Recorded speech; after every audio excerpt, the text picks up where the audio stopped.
Assalamualaikum, selamat pagi. Masih belajar tema 1, indahnya kebersamaan. Subtema 1, keberagaman budaya bangsaku.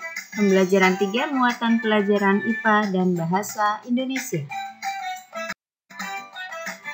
Tujuan belajar kita hari ini yang pertama, menjelaskan sifat-sifat bunyi merambat dengan lengkap, menyajikan laporan tentang sifat-sifat bunyi merambat dengan sistematis, mengidentifikasi gagasan pokok dan gagasan pendukung setiap paragraf dari teks tulis dengan mandiri, dan menyajikan gagasan utama dan gagasan pendukung setiap paragraf dari teks tulis dalam bentuk peta pikiran. Dalam pelajaran sebelumnya, kita sudah mempelajari tentang bunyi.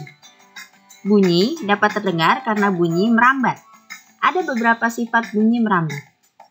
Bunyi merupakan gelombang yang perambatan arahnya sejajar dengan arah getarnya. Bunyi dapat terdengar jika memenuhi syarat sebagai berikut. Pertama, ada sumber bunyi. Kedua, ada media penghantar. Dan ketiga, ada pendengar. Bunyi yang berasal dari sumber bunyi sampai kepada pendengar dengan cara merambat. Bunyi dapat merambat melalui media perantara udara, zat cair, dan benda padat. Bunyi tidak dapat merambat tanpa adanya media perantara, misalnya pada ruang hampa. Bunyi yang merambat melalui benda padat dan benda cair akan terdengar lebih jelas dibandingkan bunyi yang merambat melalui udara.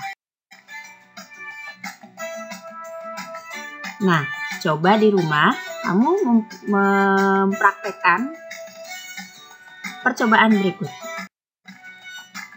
Lalu, buat laporannya seperti ini.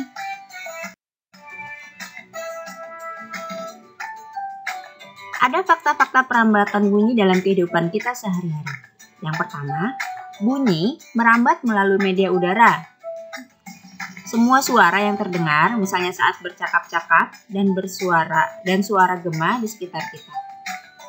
Bunyi merambat melalui zat cair, misalnya suara lumba-lumba yang tertangkap radar kapal selam. Dan bunyi merambat melalui benda padat. Saat kita menempelkan telinga di rel kereta api, maka suara roda kereta api yang masih berjarak belasan kilometer akan terdengar dengan cukup jelas. Selanjutnya, kita akan belajar membuat peta pikiran, gagasan-gagasan pokok dari sebuah teks atau bacaan. Dapat kita lihat ada bacaan yang terdiri dari 3 paragraf. Judulnya, Siap Menghadapi Musim Hujan. Nah, dari tiap paragraf ini, tentukanlah gagasan pokoknya, gagasan pendukungnya, dan tuliskan dalam bentuk peta pikiran berikut ini. Karena ada 3 paragraf, maka peta pikirannya juga ada 3. Paragraf 1, paragraf 2, dan paragraf 3. Oke, selamat belajar.